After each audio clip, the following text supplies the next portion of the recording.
Okay, did you hear that? hmm Recording in progress. Yeah, we're good. Okay. So today I have Taylor Cyr with me. He's a great philosopher. He has worked on free will. Check out his like Phil Papers profile. He's a good dude. His memes are great on Twitter too. So so I guess just introduce yourself. Like if I missed anything, Taylor. Sure. Yeah, I'm glad that the memes are making the short list of things about me. But yeah, thanks for having me, Rajat. Yeah, I'm a philosopher. I teach at Samford University, which is in Birmingham, Alabama, in the United States. And I've been here about 6 years. I did my PhD at the University of California, Riverside, focusing on free will. And that's what I spend most of my time thinking about, writing about. Interested in kind of how questions about free will intersect with some other big questions in philosophy, especially in philosophy of religion. So I've written some on divine foreknowledge and free will. And I'm interested in time and time travel a little bit too. And all of those things kind of come together in some of my work. But yeah, that's just a little bit about me. Great, great, wonderful. So. I think already told you that I'm a necessitarian. Um, right. Yeah, I you might like be that the first view. one that I've met.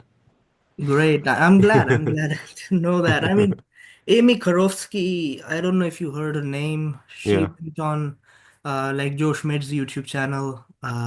She had a chat with Josh Rasmussen and also like Joe Schmidt interviewed her. hmm And at least on the interview, I found her Nestorianism to be really plausible, like really defensible. And then I hmm read her book. I bought her book and read it. And the things that I cared about the most, I read them, right? Because hmm um, and I find I found her views really plausible, right? Like hmm Necessitarianism is a very simple, right? Very parsimonious, Right. very elegant view, right? Like there's just one thing, necessity, right? There's no hmm contingency, no possibilities, and like even some of the older philosophers who believed in God, like Ibn Sina, right? hmm Ibn Sina was a Necessitarian. Spinoza was a Necessitarian, right? Stoics were Nestorians, right? At least Amy Korofsky, at least some of the Stoics she cites, hmm they are Nestorians. She also cites Parmenides, right? He was a Nestorian, and hmm so there have been these philosophers uh, during all times, right? hmm And like my one motivation for my Nestorianism is like just yesterday I had a chat with Ryan Mullins and like I also talked with Josh Rasmussen and Joe Schmid and I hmm and I, and I asked them about this, right? Like so consider God's nature, absolute perfection. We all believe in omnibenevolence, omnipotence, and omniscience. So we are not like Thomas J. Ord open theists who are like, yeah, God is not omnipotent and the future is like radically open and stuff like that. hmm I believe like Joe, like Joe is agnostic, but like he said to me, like if he believed in God, then he would believe in like Josh Rasmussen's view or something like. Right. So so I already told Ryan, Josh, and Joe that look, you already say that God will not create the following scenario, right? So consider this: God creates a puppy, innocent puppy. He gives it 1 hour of a happy life, pretty happy life, not like extremely happy, but pretty happy. hmm And then immediately starts torturing the puppy after that 1 hour. Brutally tortures it, brutally, for days, for years, you know. And then, like, after 10 or 12 years, like 20 years, I guess, he kills that puppy, kills the puppy's soul, just destroys the soul. And hmm he's never going to create his soul back again. Never, absolutely never, right? And along with that, the reason for that was God says I was getting a little bit of pleasure. Like literally, he was getting a little bit of pleasure. Yeah. So like, utilitarians cannot be like smart ass and they say, well, the total, if God is like a utility monster and the total pleasure is such that it outweighs the pain that puppy felt, Right. then we can perhaps say that it was good, all things considered.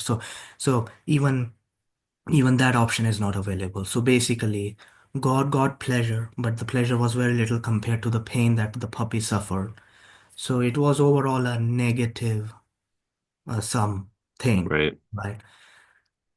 And any theist you ask who is not like a confused divine command theorist, any theist would say, any moral realist theist would say, God will never do that. Absolutely never. God Right. has not done that. God will never do that. Simple. Never. Right. So pretty much all the bad stuff, all the bad possibilities are just eliminated. They're Hmm. just destroyed. All the bad possibilities are just destroyed. And not only that, just yesterday I also talked with like about satisficing bar, right? Like I Hmm. told Ryan, like also God will not also create this following scenario. He creates a being, sentient being, gives it a 10 moments, 10 seconds of a happy life, and like he sets the being up that the being automatically dies. Like his soul dies. Hmm. God can create that being too. Now, technically, what really happened was God gave, like, just if we are just thinking about utility in the world, like there was at least 10 moments of positive utility for a while. So, what if God says, well, at least I gave it like 10 seconds good life? You can't blame me, dude. Right. 10 seconds of good life. That's pretty good. That's better than nothing. So, no. So God also has a satisficing bar, right? He has to, and Chris Tucker also, like, I got this satisficing bar view, like, at least inspired by it. I already knew Okay. like Yeah. satisficing bars and stuff like that when I was looking into consequentialism, right? Hmm. I was a consequentialist and I already believed in like satisficing, somewhat satisficing thresholds, like how Richard Yetter Chapel believes in. You know Richard Yetter Chapel? I don't know him, but I've read some of his work. Yeah. Okay, yeah, yeah. Richard is a fantastic, very, very smart Hmm. consequentialist philosopher, right? Yeah. So, there is satisficing bar. God meets the threshold always, at least meets the threshold. Yeah. But Ryan and Joe and Josh want to say that he meets the satisficing threshold, and there are also like possible worlds above this threshold, right? So he has a requiring reason to meet the satisficing bar, but Yeah. anything above that is just justifying reason, I guess, right? Hmm. So there are these open possibilities, but then I say, well, look, that's already seems like a kind of soft necessitarianism, bro. I mean, like, come on, right? Like, it already seems like a soft necessitarianism. You already eliminated a lot of possibilities, right? A lot of possibilities already. So, I mean, okay, it's safe. I'm cool. Like, technically, that satisficing view can also secure universal salvation in all those possible worlds because we can simply say, to meet the satisficing bar, universal salvation is just necessary. And there can be various possible worlds of universal salvation, which is that, maybe in one universal salvation world, there is like people more quickly get to heaven, right? Or people with different identities get to heaven, right? In other different possible worlds and stuff like that, right? They just have different identities, but everyone is like happy, all sentient beings, you know.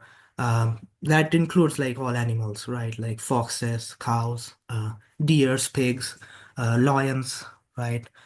Eagles and stuff. So even mosquitoes, but I think Hmm. mosquitoes will be in like the innocuous, harmless forms, right? All these.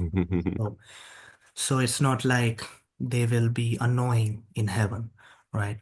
So so that's one motivation for my necessitarianism, which is that okay, you already are soft necessitarians already with that. Um, um, I'm using the word soft necessitarianism. It's not exactly like that, right? Because contingency still exists, but it's Yeah. like you've eliminated half of the horrifying shit already. Um, so it's like, sure, Yeah. I'm totally cool with that view too. But to me, Nestorianism, okay, now we are talking about the second reason, which is that Nestorianism seems more simpler than even that soft Nestorianism, right? Okay. Basically, that soft Yeah. view, which is that there is just actuality, right? No, there is no other possibilities, no other Hmm. possible worlds.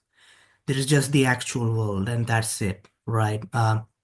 Absolutely everything is necessary, and anything that is not actual is literally impossible, Hmm. right? So, so like that's a very simple view, and I mean Amy Korofsky defended it, and recently, Samuel Kimpton Nye, he's like in philosophy of science, and he recently like wrote a pretty fantastic paper, called "The Possibility Bias is Not Justified." Right. Let me like show you like quickly show you like his forthcoming paper. This was in 2024, by the way. Okay. So this is like pretty Can I ask a recent. quick question about one of the earlier steps of the reasoning so far? Yeah. I'm curious especially That's about the first move. motivation. Okay. By the way, Yeah, yeah, that's yeah. motivation. Yeah. The going from like more possibilities to what you were calling like the soft necessitarian view, which basically lobs off a whole bunch of given God's nature, non-actual possibilities, Yeah. Yeah. not real possibilities. Yeah. Um, do you still think that there, on that minimal kind of soft necessitarian view, that there's still like an infinite number of possibilities? Yeah, I mean, universal salvation can like satisficing bar could be like, okay, once you have universal salvation, as I said, right, universal salvation could involve lots of possibilities, right? It technically can be infinite though, like consider equally good choices, right? Hmm. There can be so many equally good Yeah, choices God could have, right? right. And Yeah. like said, like consider satisficing bar plus extra utility, extra positive utility, plus two extra positive utility, plus three extra positive utility. Let's just suppose satisficing bar. Let's just suppose it has a number, a finite number. Hmm. Let's just suppose that. Though I Yeah, think even satisficing bar would be like God is like infinite, right? right. So I mean, it would be already pretty fantastic, Yeah, awesome. right. I think every being would have pretty awesome life, Okay. right? Yeah, I guess for So me, like I can see how parsimony type reasoning is going to be more helpful in getting down to there's just one possibility. There's just actuality. It's necessary. But yeah, the like lobbing off a few out of an infinite, yeah. I or mean even if it's like that's an infinite set of like subpar worlds, but there's an infinite set left over, I feel that yeah, yeah. So to I me mean, that constraining doesn't feel like anything close to the necessitarian view yeah. yet. I guess you are right. You are absolutely right. I mean, the reason I said it right, like it seems like softness is a minimalist. It's more like because the when we're like getting rid of half of the horrible stuff, Yeah. not half, basically getting rid of all the horrible stuff. It's Yeah, like right. it's for principled reasons, right? Right. It's God's absolute perfection, right? Inherent perfection, moral perfection, right? His compassion, right? Hmm. So yeah, I mean technically it is contingentarianism, right? Like it is what Amy Korofsky would say. It's not really necessitarianism, but Yeah, right. I want to use that word soft necessitarianism because it's like I mean, I guess maybe I just like the word necessitarianism. Maybe that's the only reason. It's just aesthetics. But okay, you are right. But I want to say it's closer to. I mean, sure, it's still closer to necessitarianism. But yeah, I mean, let's call what do you think I should call it? Right, Josh and Yeah, I don't know. I'm not good at coining names, I guess, but like I guess you could compare it to like, someone who maybe they thought, like Descartes, that God could do the contradictory, and then all of a sudden they become convinced, oh no, God is actually constrained by the laws of logic. Maybe like that's part of his own nature, or maybe not. But like now, what I thought were all these possibilities, like two and two making five, and true contradictions, and all this stuff, yeah. those aren't real possibilities. To me, someone going from the first type of view to the second doesn't feel like they've come close to necessitarianism yet. So I would Okay, just okay, say that okay, like they're okay. they're constrained in what they think are the possible worlds that there could be, but like I don't know. They still think there's an infinite number of them. Okay, okay. I guess, yeah, sure. I guess that's true. Maybe I should just call it safe views. Safe Hmm. views, I guess. The reason the word safe just signifies universal happiness or universal salvation, right? So I think Nestorianism is safe. Josh and Joe and um, Ryan Mullins like allows for like eternal torture or like eternal torment. Like it's Hmm. a more like torment is politically correct these days. Politically correct word these days rather than torture. For sure. But Yeah. he allows like annihilation or something. Like he's a Hmm. hopeful universalist, I think. Hmm. But yeah, I mean, at least Josh is like confident universalist, and he says like his views are ultimately safe too, right? Even though there are some contingencies. So let's call them safe views. My more point is that like if you are like it's like you are already cool with like a lot of like cutting off a lot of stuff, I guess, but technically it's Hmm. still infinite possibility still there. Hmm. But they are all good though. Hmm.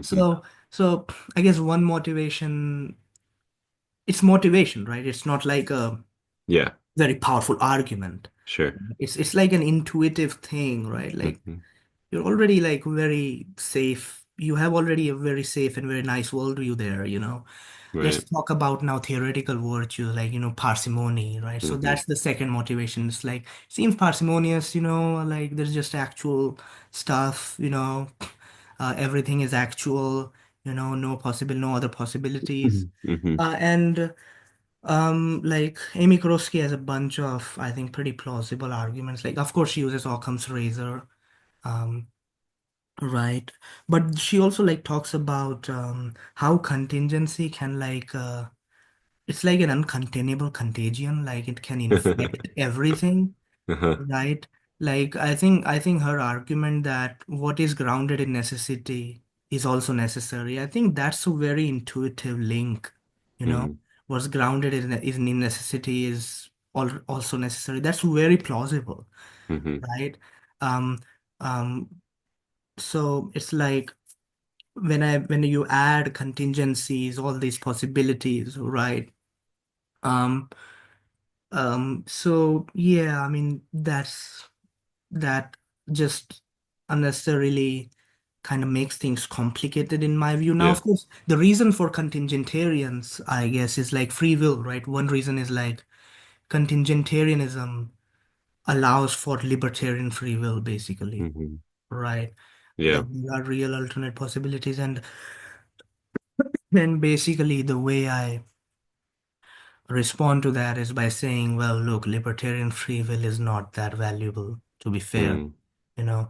And Laura Ekstrom does this fantastically in her book, God, Suffering, and the Value of Free Will. Joe Schmidt loved that book, he says it's like an acclaimed book. It's an acclaimed book. She's very good.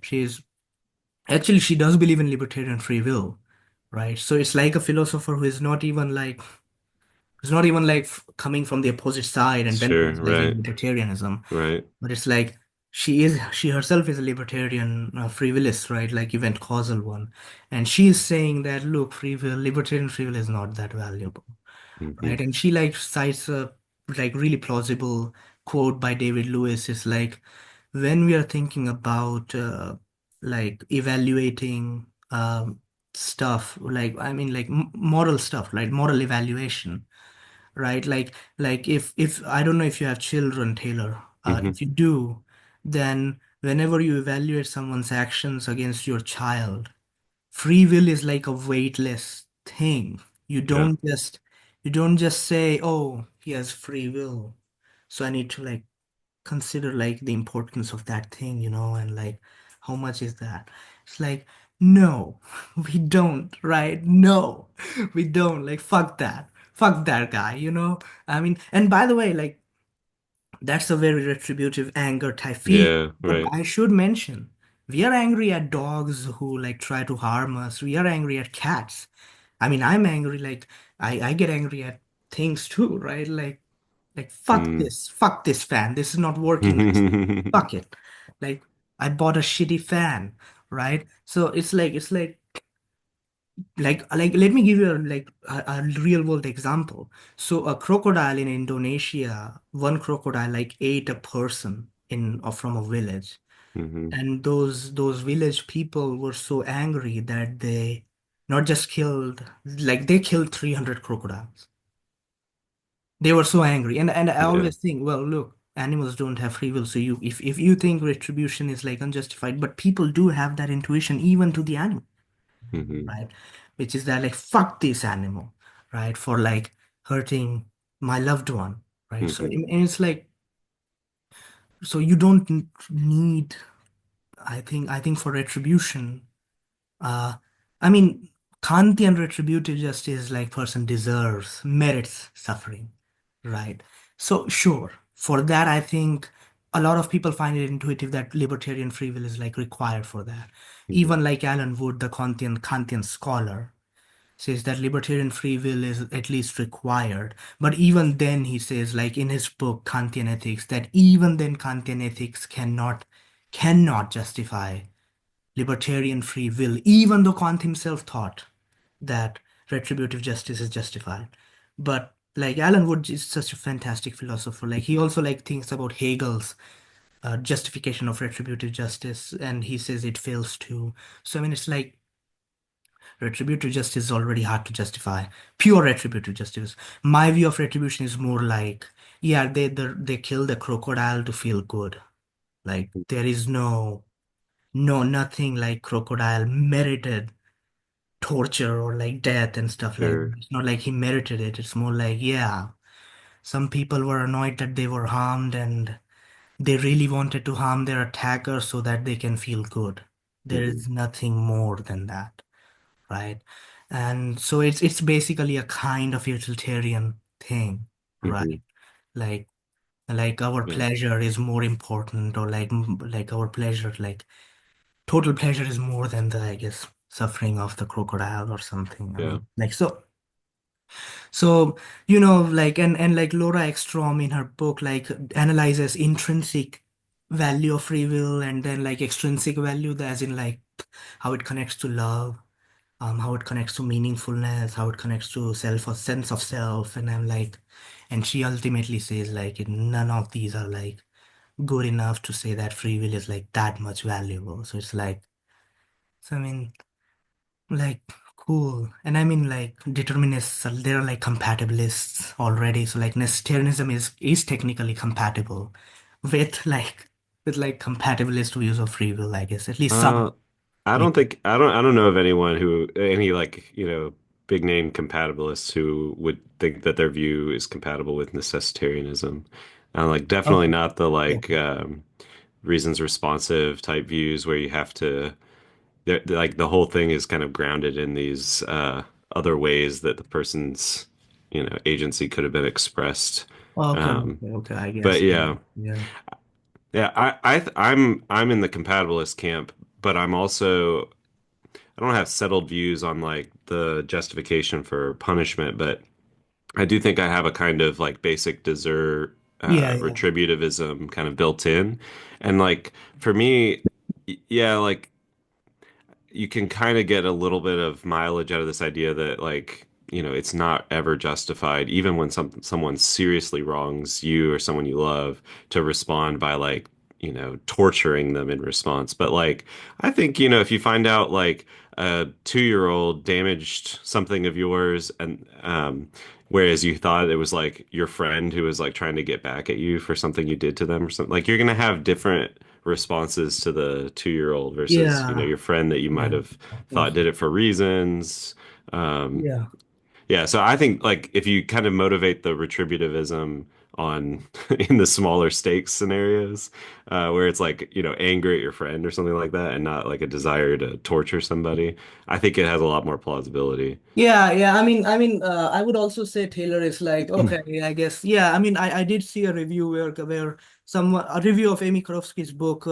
Oh, that's also like by Samuel Kimpton Nye. So like recently, the dude basically argued for like, basically argued that possibility bias is unjustified. So basically, like supporting extremism. But initially, when he reviewed the Laura Ekstrom's book, initially he was like compatibilists would still say like there still needs to be some alternatives available, even if not all radical, like all of them. So yeah, I guess then even compatibilism is not like compatible with necessitarianism, um but I guess, by the way, let me just show you Hmm.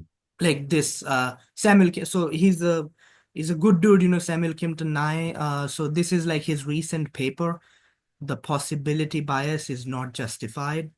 And this is like 2024, by the way, so like very recent too, by the Hmm. way. Sometimes the forthcoming is like it just fucking stays forever. Like, fuck, Definitely right? on fill papers, yeah. Yeah, Someone come has to on, go in and edit it. Yeah. right? So they should like sometimes edit it, like say, when I like looked at the paper itself, right? Like the actual date of the paper, it is in 2024. So Yeah. pretty recent, and late 2024. So like pretty recent stuff. Okay. Yeah. Um, a lot of people like this paper. Basically, the abstract of the paper says necessity, but not possibility is typically thought to be rare and suspicion worthy. This manifests in an asymmetry in the burden of proof incurred by modal claims. In general, claims to the effect that some proposition is impossible or necessary require significant argumentative support, and in general, claims to the effect that some proposition is possible contingent are thought to be justified freely or by default. Call this the possibility bias. In this paper, I argue that the possibility bias is not epistemically justified. We should regard possibility with at least as much suspicion, that is to say, as incurring at least as much of an explanatory demand as necessity. In fact, I suggest that we might even be justified in reversing the burden of proof asymmetry and adopting a necessity bias. This has quite radical implications for philosophical methodology and hence for many first order philosophical concerns. So, I mean, abstract is pretty fire too, you know. That was a well-written abstract. I haven't read that paper yet, but I'm interested. Yeah, yeah. And Ryan Mullins wrote that paper, wrote the name of that paper down because he said he's in the future he shall be debating a necessitarian Islamic philosopher, right? Oh, I see. Yeah. And that Islamic philosopher, I think, has defended Avicenna or Ibn Sina's Hmm. contingency argument. Right. Ibn Sina's contingency argument basically leads to a necessitarianism, right? Hmm. And so it's going to be great stuff. I think I hope the tide slowly shift because I always thought like I'm not sure what issues like people start having in necessitarianism like whenever they like Michael Humer and Robert Sapolsky's debate, right? And Michael Humer said a bunch of things like how hard determinism gets rid of moral realism or something. I don't know. Like it's like and I thought, well, wait a minute. Like moral reasons or moral facts. I should say moral facts, right? To me, Hmm. I'm a moral realist, Taylor, right? I am a moral realist, like really firm one. Yeah. Right? Really firm, robust moral realist. I Yeah. believe like all moral facts are necessary, right? Mathematical facts are necessary. So I'm a Platonist too, right? Hmm.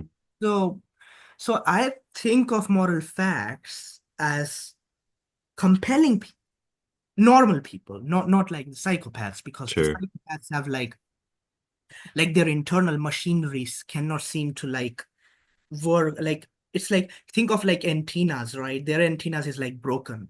Normal human beings antenna is normal working, right? So normal human beings are able to catch the moral facts, and the moral facts compel them to act in a certain way.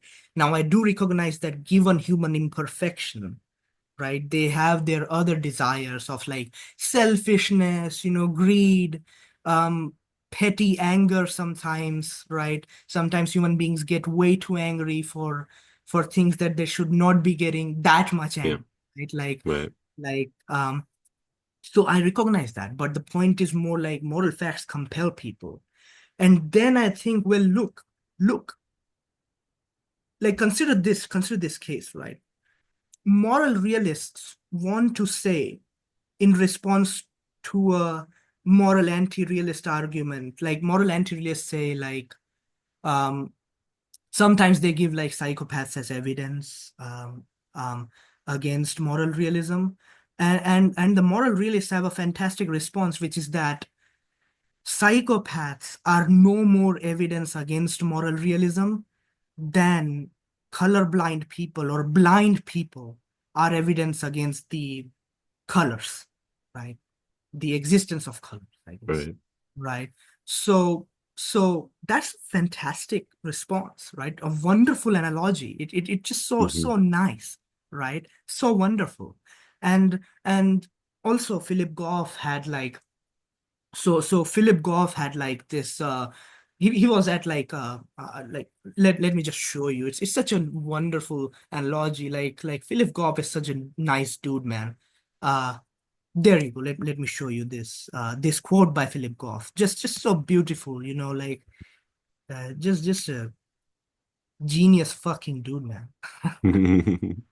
So, like he says, Philip Goff says, we must trust our emotional experience to reveal facts about the world in the same way we trust our sensory experience to. Anything beyond our own conscious experiences requires a leap of faith. So, I mean, it's a beautiful thing, right? And so, to me, determinism, like moral facts, compelling people, that's a deterministic thing, right? If you bring in indeterminism there or like open possibilities there, like that's problematic to me. It's like moral facts should be compelling with the same force to the same person, right? Like same normal person, Yeah. right? With the same compelling force, and their decision should be like predictable. Like God's decisions are predictable. Like as in like not doing horrible things ever, right? Right. Like anytime I give you that horrible scenario of torturing puppies, you can 100% bet, you can bet everything in your life that God will not create that scenario ever. 100% certainty. Hmm. Bet on God to do Hmm. the, always bet on God to do the good. And I think that's deterministic, right? So I mean, it's like, come on. So I mean, yeah. So I guess Can I that's ask a question about the human case? So, supposing that moral facts are deterministic in that way, yeah, what would you end up having to say about people like me that I don't think are psychopaths, but that also knowingly do wrong all the time? Like it, it just seems like, I yeah. mean, I think that's I think it's consistent with determinism that uh, people do knowingly act wrongly, and it's because moral facts by themselves don't necessitate, Yeah, don't moral have enough action. force, don't have enough Hmm. compelling force, I say. Yeah. So basically say that they have force, but given due to human beings cognitive limitations and also emotional limitations, right? Like imperfection basically, which is that human beings have other desires, right?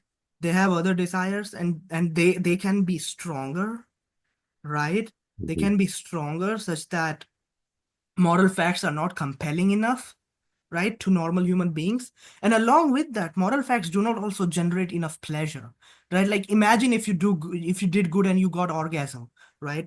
Like if that would be pretty fun, right? People would do a lot more good if they were getting orgasms from doing moral good every day, every single hour, right? So I think there are different forces. Moral facts have a force. There are other forces that human beings have, other emotions, right? um Other things so that compel people. So due to that, people are like I know like factory farming is horrible, right? It's horrible, but sometimes it's like sometimes you just are just so exhausted, tired, you yourself are suffering. Like I think Ryan gave me this case where it's like Ryan said like someone was like throwing up, uh, and he did not really feel that much compassion or anything. And he talked about like, and I thought like, look, there are certain background information that you already have, like what's your mood was like. Maybe you were suffering yourself, right? You were suffering yourself, you were annoyed yourself about a certain thing, or maybe you had the background knowledge that there were other people who will take care of him. So I'm like, I'm cool, whatever. Other people are going to take care of him, so I'm not worried. Maybe there are other background information, right? Maybe you did not eat food, right? At that time, you were hungry. You were too Hmm. hungry at that time. So it's like a lot of things like Hmm. influence people. And I think sometimes moral facts provide compelling force that we do good, Hmm. right? Like donating to effective altruist charities, right? So that's how I think about it, right? There are a Hmm. bunch of multiple forces, right? And they compel people, right? In different sorts of directions, basically. Hmm. But they like there is no indeterminacy, right? In my view, there is no open possibility anywhere, Yeah. right? So I guess, yeah. Yeah.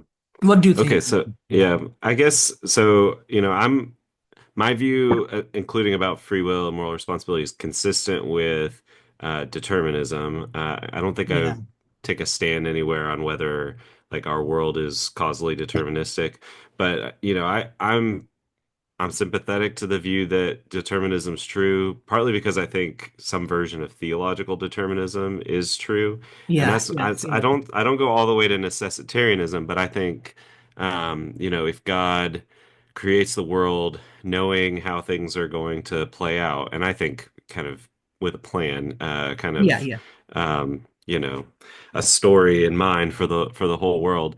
I think we yeah, can't do otherwise than we actually do. And you might think, well, the reason why necessitarianism and free will are at odds is because, well, if you can't do otherwise, if you don't have genuine alternative yeah, possibilities, yeah, then you can't be free, you can't be morally responsible. But I think we can have a certain kind of freedom even if um, I yeah, don't know what I think about like full necessitarianism is true, but even if our actions are necessitated by things beyond our control. yeah, yeah, So, and part of the reason I think that is has to do with these famous Frankfurt cases in the yeah, free will yeah, literature. But it yeah, seems like there are cases where we make a choice, we have some sense of like ownership of that choice, and we control the choice, even yeah, though perhaps this is a science fiction type scenario, but yeah, yeah, we've all alternative possibilities are sort of off the table. yeah, Um, so yeah, if that's possible, and that's a pretty popular view among, philosophers who think about yeah, free yeah. will, this kind of Compatibilism is like most popular. yeah. And I don't know, like I wonder what the breakdown is between philosophers like compatibilists who think we do have alternative possibilities and those who think we don't need them, but I Yeah, still think the one where we don't need them, this kind of sourcehood view is pretty popular.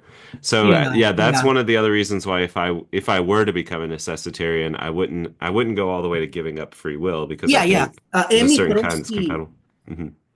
Amy Karofsky during her chat with Joe Schmidt and Josh Rasmussen acknowledged that, yeah, that compatibilism is cool. But Hmm. personally, I like Amy Korofsky also, I think, does not seem to believe in free will, but she says it's cool. And I also say it's cool. It's Yeah. totally compatible, but it's more like personally, it's just an extra thing, and it's like not it doesn't seem that substantial, right? It Hmm. doesn't seem that powerful, right? I always thought of compatibilism to be not that substantial. It's like Oh, I see. you have cut the the like I don't like meat, Yeah. you have cut the Yeah, I it's think sometimes it's yeah, sometimes described that way, especially like in contrast with libertarianism. But yeah, I've always thought of the free will debate as really a debate between the people who are kind of optimistic about our having free will and those that are pessimistic about free will. yeah. And between the compatibilists and the libertarians, there's a debate about like the nature of free will. But I actually think, this is kind of a quirky view of mine, but I think that the requirements for free will that the libertarian adds that the compatibilist doesn't have don't actually get you any more meat or anything, any more like control Okay, or anything okay. like that. So for me, Yeah, I don't see the compatibilist as like the kind of low grade or weaker version of the free will view. I see it as just like it's the kind of free will we want, and there's not really anything better anyway. yeah, okay, yeah, I mean, I get it, right? I kind of get it, like, yeah, from your perspective you think that, but I think, to a lot of non-philosophers, even when like when I was like not that much into philosophy. I got into philosophy a lot because I was an atheist and I wanted to refute God's existence, but Oh, okay. eventually I started believing in God because I thought like I mean, when I was an atheist, I should mention, like I told this to I think Kevin Valier too. I think you know Kevin Valier, right? Yeah. Yeah. So when I was an atheist, I only thought theism equals like eternal hell, Hmm. or like those over punishing views. Yeah. So I never thought like fuck theism has universal salvation as like a real thing, right? Like Yeah. real philosophers, theologians argue for. And Right. like I did not think about like Thomas Paine's deism, right? And like those general theism, you can be like Right. agnostic theist.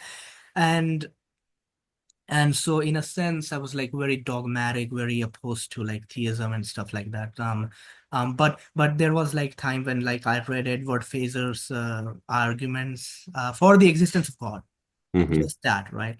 And Edward Fazer is like a very, um like he's not cool, all right? Like I don't like him, all right? I don't like Edward Faisal, all right? Like he's not cool guy, I just don't like him. So he believes like dogs don't go to heaven, so animals just suffer and die.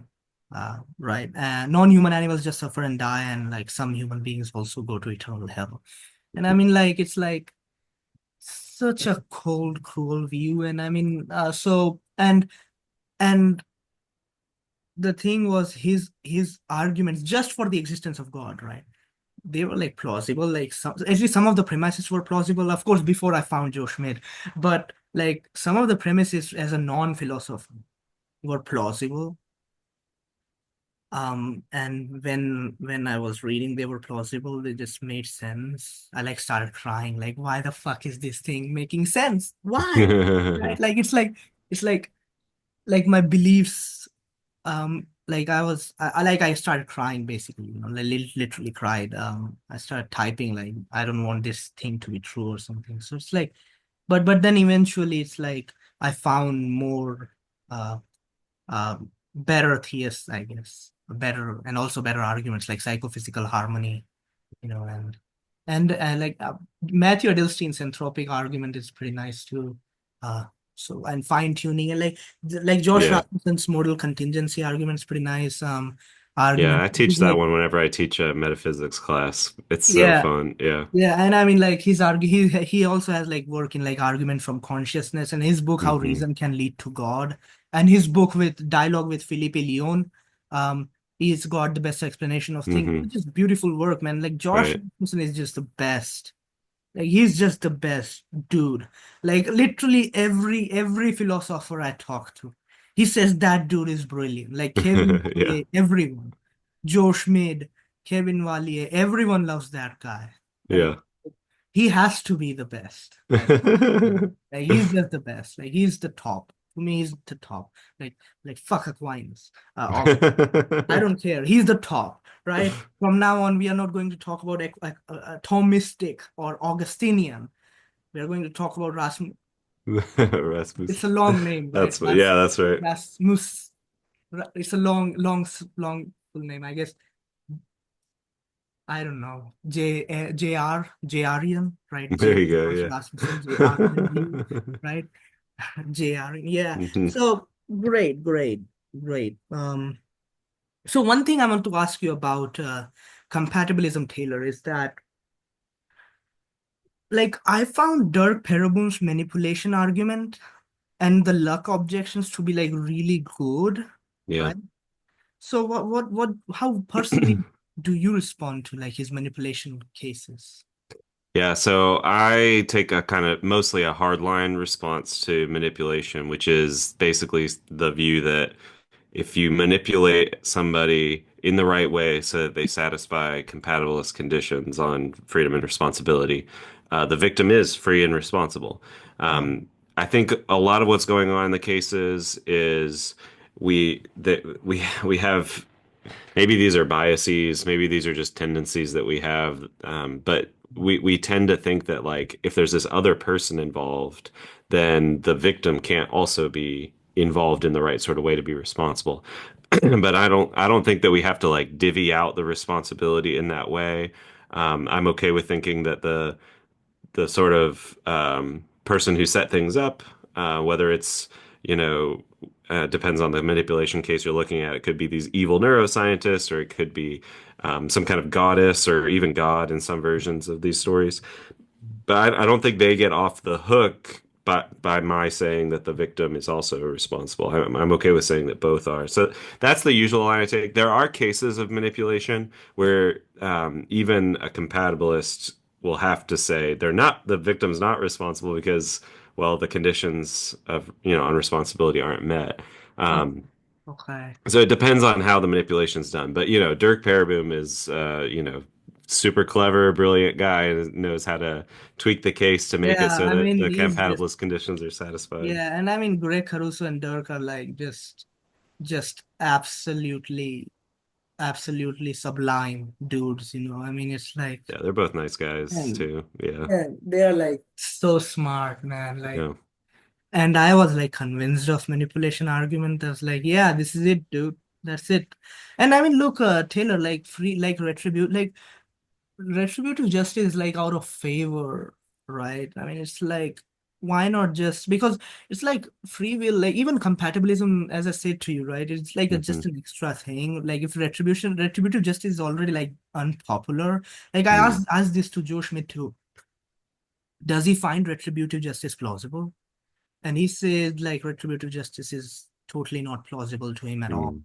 right? So I mean, like it's like, oh, yeah, so it's Uh, like, maybe that's true among some philosophers. I definitely think like if the majority of people hold some version of it. So I don't know that it's falling out of favor in yeah, general. I mean, it's like, but majority of I'll people I'll say also, one thing too yeah, about yeah, like Greg Caruso's views is he has a really good case for thinking about punishment as justified on other grounds.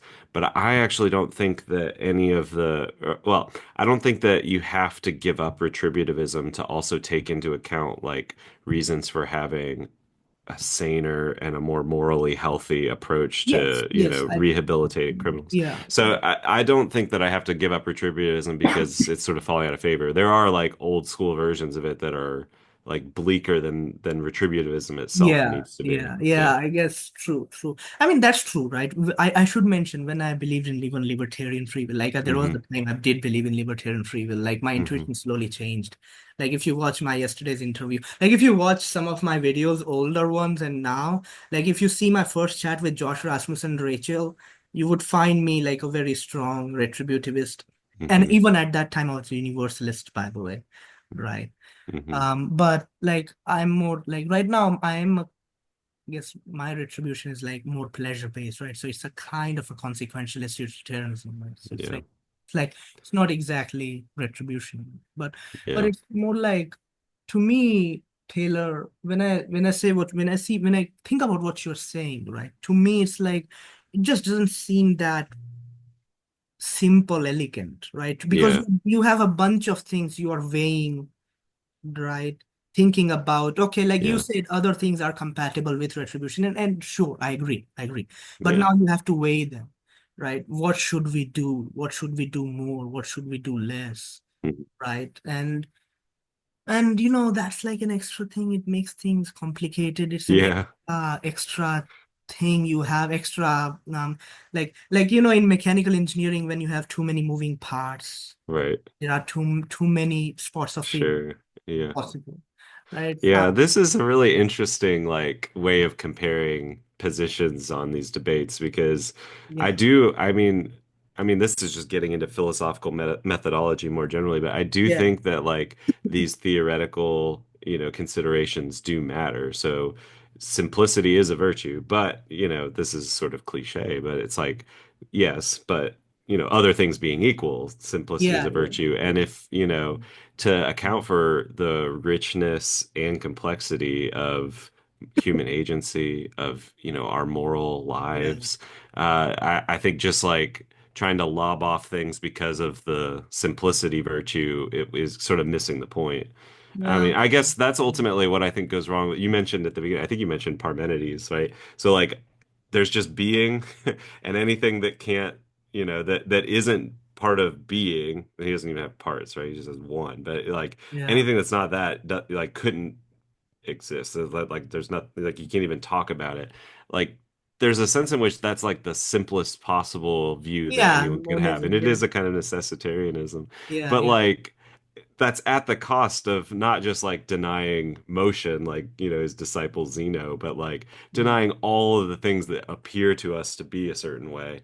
And Yeah, true. yeah, so Yeah, if your only kind of tool here is like simplicity, you get a very elegant view, but like I guess I would put it as like at what cost, right? yeah, yeah, true. That's true, right? So like I like j just like Ryan Mullins, I deny the timelessness of God. Hmm. I do believe God is temporal. Okay. All So right. man, there's so many interesting places where we disagree Yeah. because I'm more on the timeless view. Yeah, okay, okay. Because timeless view like causes like issues with like knowledge and stuff, right?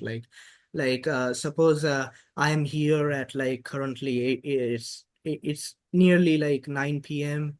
Mhm. Um, so does God know it that I'm here at 9 p.m.? And if it's 10, does God know that too? So like it's like so his knowledge is changing, but he's timeless. So it's Mhm. like Oh um yeah, I don't think yeah, his knowledge is changing either. So I think God is not just timeless and all-knowing, but also immutable, and yeah. I that mean includes that his yeah. knowledge.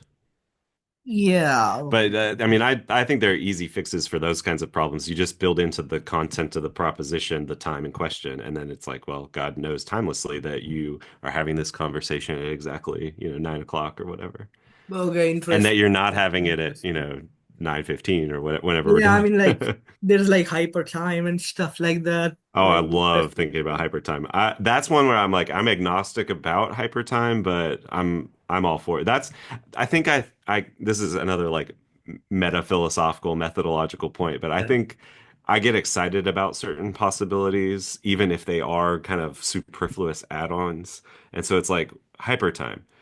Could we do without it? Probably. Wouldn't it be really cool if hypertime existed? Well, yeah. That's not a reason to believe in it, but it like I don't I yeah, guess I think that like one of the reasons for me wanting to insist on the non-necessitarian view, and especially about God's freedom, is that all of these cool things that there are, all the things that aren't yeah, necessary but that are this sort of like bonus. They're this sort of thing that didn't have to be, and that they are anyway.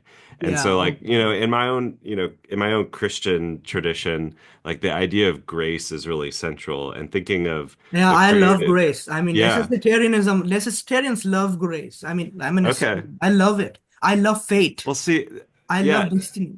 it seems like the necessity of it and the like the gracious or the like gift aspect of it are in tension with each other to Okay, me. okay, yeah. I Because mean, it's like I can think creation, of if God grace. has to Yeah. do it, it's like, well, in Yeah. what sense is this a grace? It seems like a grace has to be this undeserved or unfaded, this like freely given thing.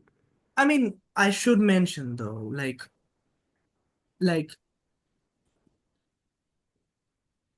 moral worth of individuals necessitate God to at least do some good for them. Just moral worth. Maybe you can call it like desert Hmm. in some way. The merited desert and grace. And it's like, hey, I don't believe in merited desert, right? Because, of course, right? Hmm. I think of grace as more like, like all things, God have like everything is engineered perfectly, Hmm. right? Everything, every little thing. God knows you more than you know you yourself, Hmm. right? Every single thing about you, absolutely nothing breaks God's plan. Hmm. Absolutely nothing, right? Everything is just a perfectly safe system, Hmm. perfectly stable, perfectly predictable system. To me, that's so elegant, right? That's so beautiful. Hmm. When engineers build stuff, we care about reliability and like safety, right? And when things work very elegantly, very nicely with each other, each part is like Yeah. very carefully built in. There are Hmm. no efficiency. Everything is just optimized so perfectly. Hmm. Just wonderful. So to me, I think of grace as that. Yeah. Like everything is engineered by God Yeah. very nicely and given is absolute perfection. Hmm.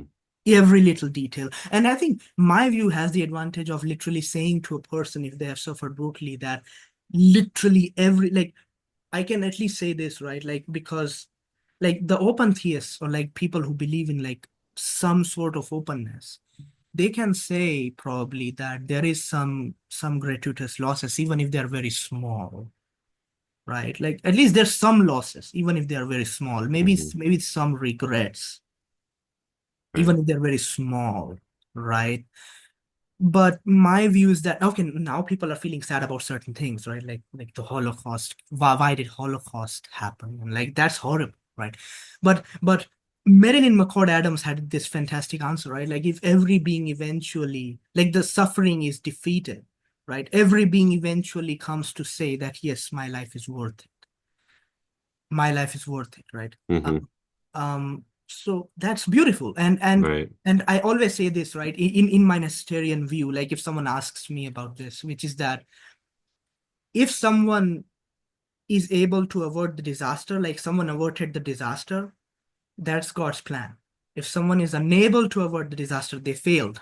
That was God's plan too, right? So like I know you feel sad. Okay, it's feel sad. You will feel sad. It's not like we are not in heaven right now, so it's not like it's much helpful to say to those persons who have lost their loved one that that's it shall all be eventually okay because right now Right. they're just words. We are not in heaven right now. None of us are in heaven right now, right? So they but they do somewhat help them, right? They do somewhat help them, right? Like I don't know if you know this YouTube channel called Love Unrelenting, where Thomas J. Ord like talked about his open theism, and one comment was that I don't just want God to feel suffering, my suffering. I want him to fucking fix it, right? I Hmm. mean, he did not say fucking, right? Like I wanted to fix it. I want him to Hmm. fix it, right? Like and you know that's understandable. That's Hmm. reasonable ultimately. But to me, at least I can answer that, Taylor, right? Like that everything is engineered by God. So it's like Hmm. all for the greater good, right? For Hmm. every individual has optimized journey, optimized plan, right? So I love that instead of like Thomas J. Ord's view, where it's like just he has to like persuade you, but like people are like just so assholes that and he cannot use physical coercion, but I love physical coercion, right? Like, yeah, no, if my friend is going to commit a suicide for like a breakup or something, for like or like some pointless reason, that's that's not good reason. I am going to like hold him, like I'm going to grab him. Like, no, I'm not letting you kill yourself. What the fuck? Right? So it's like, yeah, we do use physical coercion. Hmm. Sometimes you have to do it for the good of the to save someone from themselves. Right. So yeah, it's what do you think, right? Don't you think like my view is like so optimistic, so engineered and safe, right? Like don't you think? It definitely, I guess the other adjectives that come to mind for me are like uh I don't know, bare or like sanitized or something like that. Like Rigid. yeah, maybe a little bit rigid. I guess so. I think I have a lot of the same like intuitions, the same kind of like leanings in a lot of cases. But then I also think that there's like, I don't know, either more to account for or more going on than the view can. Like, I would see the view more as a like a kind of fallback as opposed to like the sort of, top tier, most desirable kind of set of views, Okay, okay. right? Yeah, I mean, look, some people like love the flexibility, like they love art, so they love a bit of flexibility. Like, Yeah. yeah, maybe like art should have like like artists love some kind of a little bit of more freedom than like Yeah. I guess engineers, more STEM bros. Yeah. Or think of like, I don't know, this is a stereotype, but like medieval like architecture versus more modern, simple, more elegant architecture, right? There might be preferences here, right? And it might be totally fine for one person to prefer one Yeah, to the other and yeah, for someone to disagree. But I do think there's beauty in complexity when it's organized, when you have, appropriate okay, explanations, those sort yeah, of things. I think that's how, again, this is sort of like zooming out to what we're doing when we're doing philosophy in the first place. yeah, How are yeah. we evaluating these worldviews? Yeah. Yeah, so ultimately, like, by the way, are you a universalist too? Like Josh Rasmussen? I think I would label myself some I don't know how people use the term hopeful universalist. I guess I'm more in that camp, but I don't think that I have grounds for affirming universalism. So maybe that makes me I don't think I agree with Josh on this. Maybe that Okay. makes me closer to uh, Ryan. I'm not exactly sure what his view is either. Yeah, I But mean, do you believe in like eternal torture then? Or like annihilation?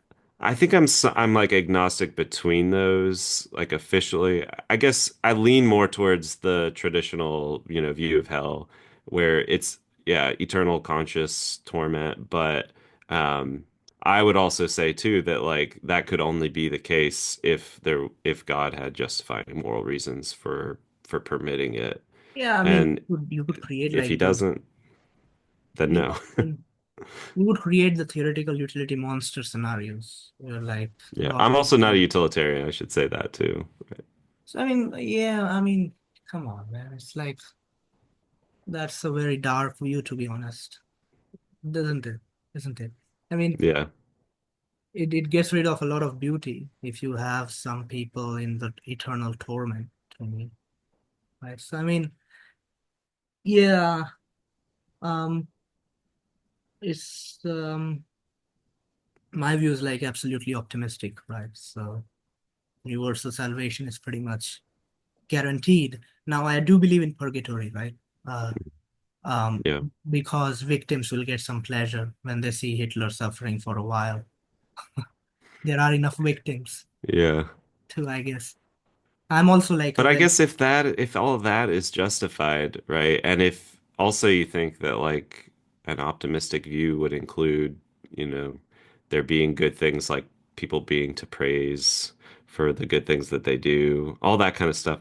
These are the things that I'm seeing as part of my medieval architecture that might not be there in the modern landscape. I don't know.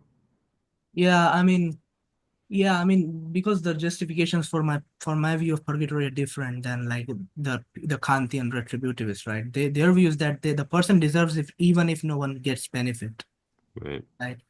The person just deserves it. He has to suffer, no matter if others forgive him or not. He has to suffer, right? So it's like Kantian is like very strong retributivist, right? My view is more like purgatory is there. Some people, just like some people suffer on earth, right? Some people will suffer in purgatory.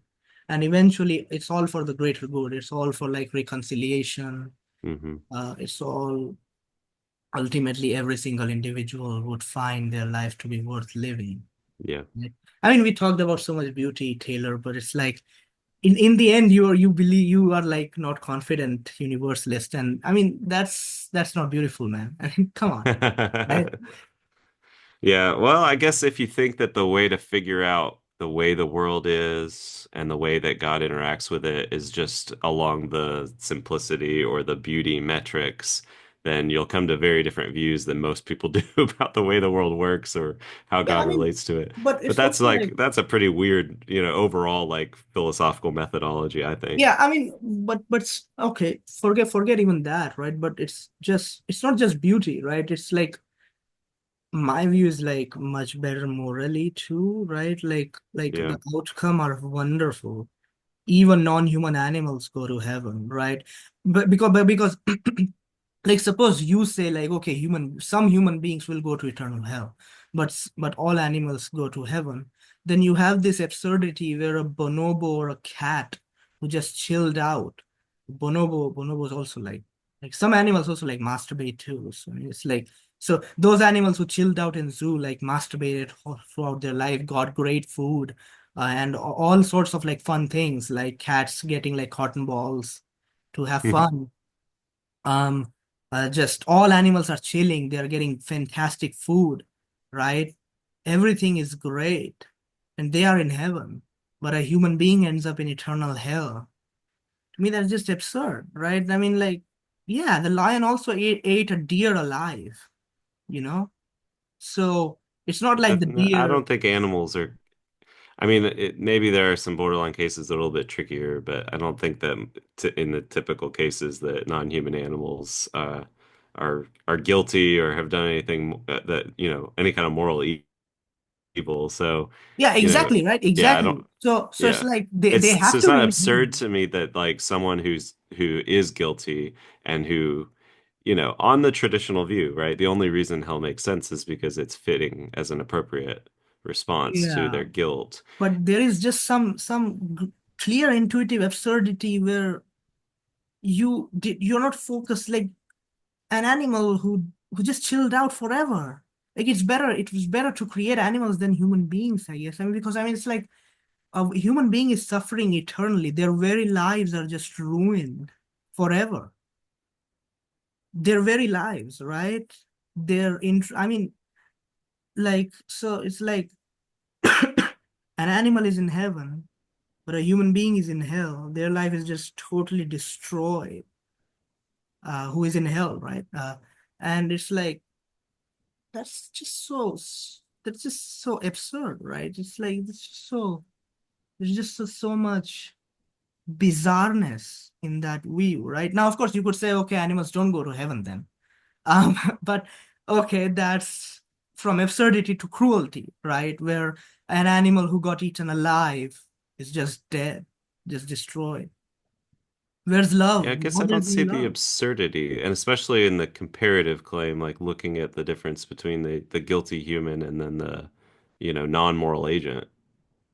Yeah, I mean, but the guilty human, okay, I mean, okay, how do you accrue infinite guilt and all that stuff? No, and Yeah, those are it's like, legitimate questions. Like, yeah, yeah. is it possible that God could be justified in condemning someone to an eternal hell? That's the reason why I kind of hesitated. I might be agnostic on this because I might not know for sure or think I have like, grounds for certainty in thinking that God does have, reason for that.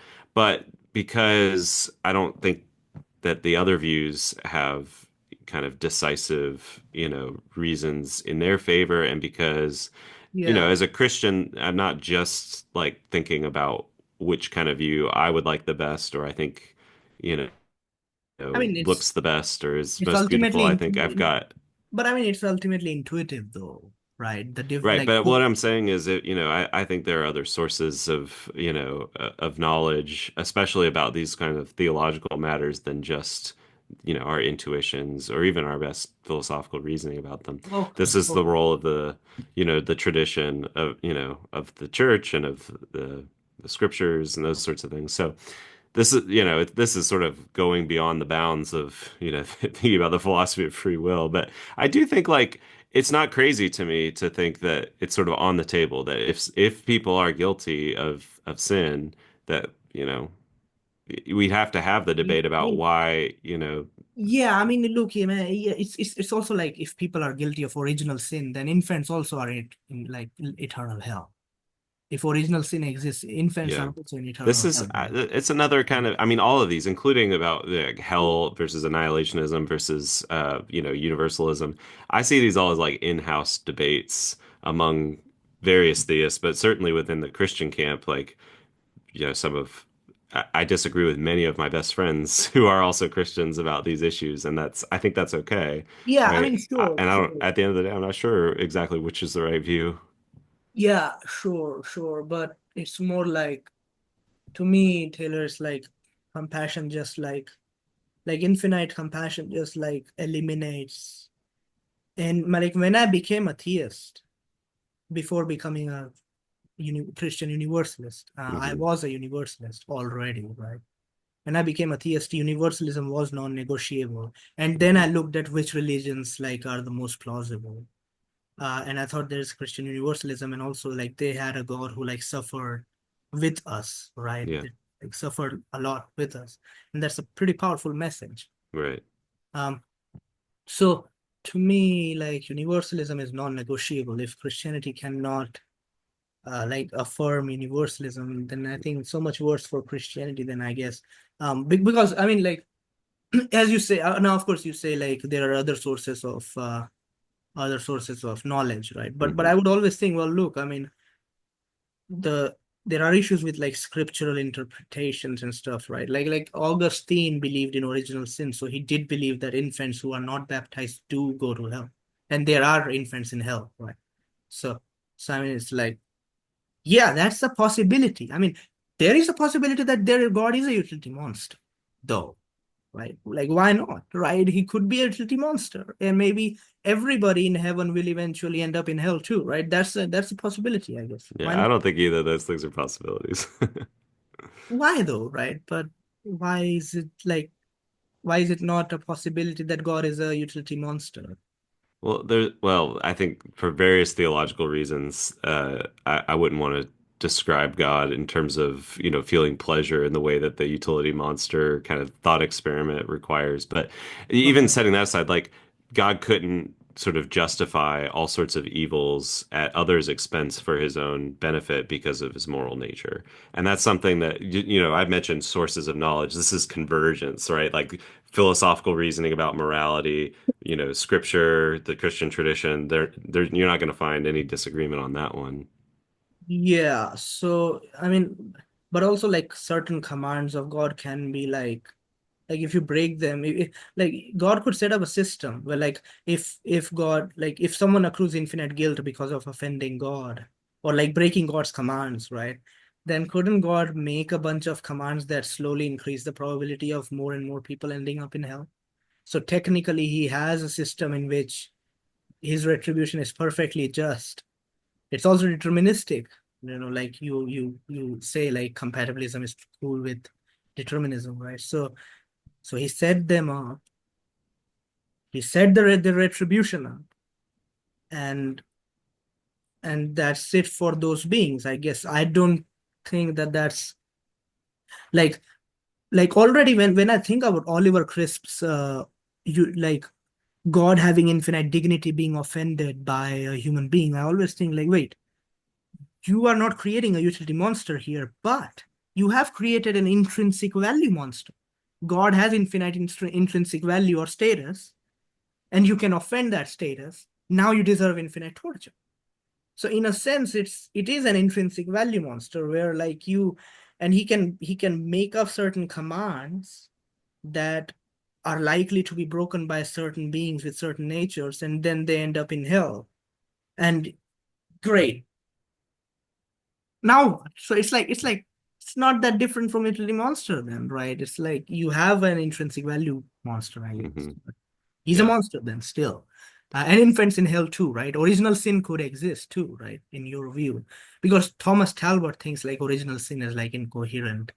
um like that retribution just straight up seems incoherent, right? But to Thomas J. Orr, like to me, I would also say like it makes no sense to Mm. be retributive on infants, but Augustine did believe it. So it's like an open possibility in Christian tradition Yeah. that even infants are in eternal hell.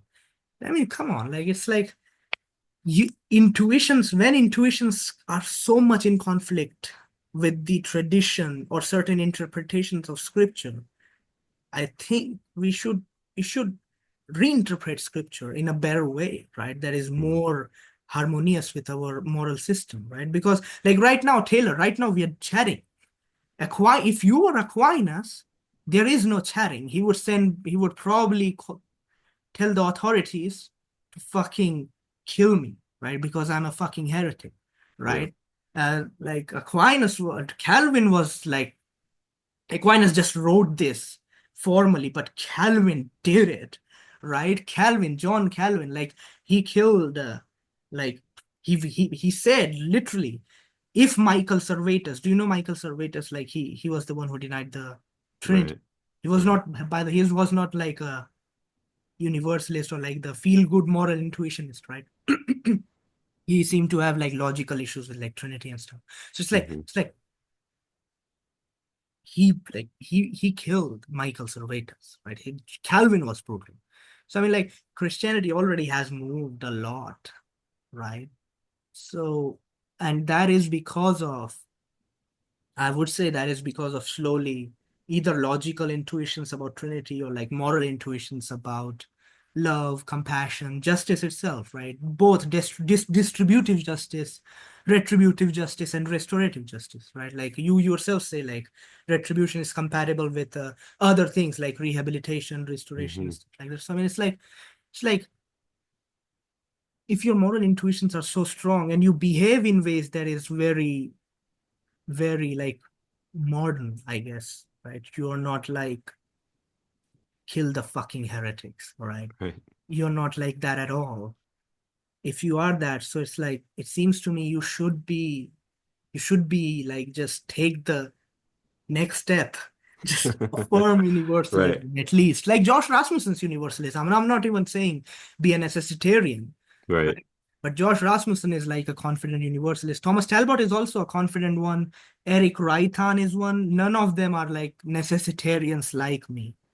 So Hmm. it's like, and of course, maybe you are a Catholic, right? Given that you talk about church and stuff, or Orthodox. I'm not. I'm Protestant. You are neither Orthodox nor Catholic. You're a Protestant. Yeah. But I do think that there's, and I think this is the view of most of the Protestant reformers too. Okay. I think there is a role for the authority of the tradition.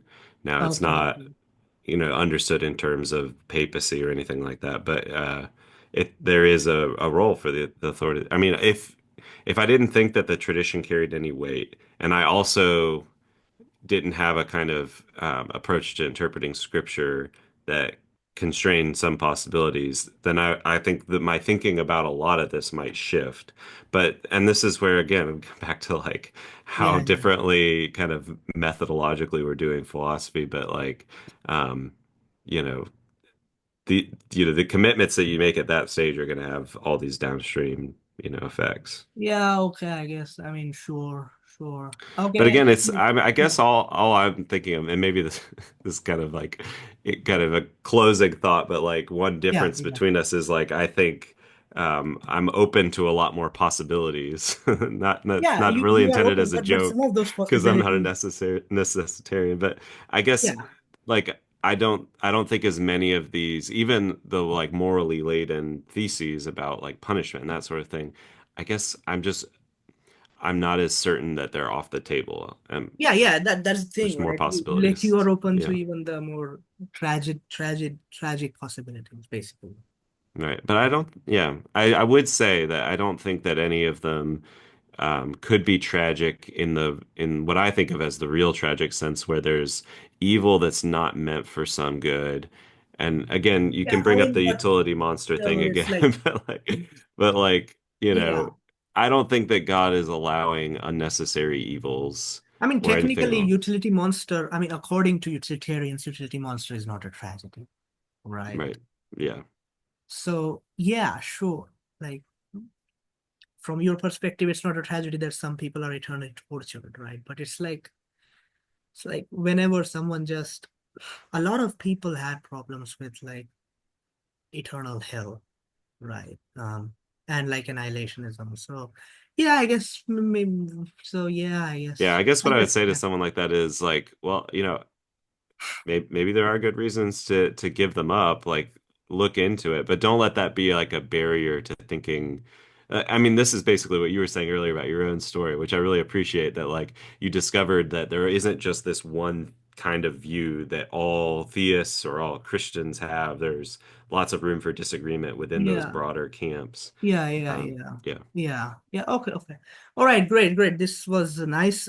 I'm stopping the recording now. Um, Okay. Yeah, thanks for Stick having me, around. Raja. I really enjoyed Thanks. talking to you. Yeah. Nice, nice. I'm glad. I'm glad, man. I'm stopping the recording now. Stick around. I want to know your feedback. Okay.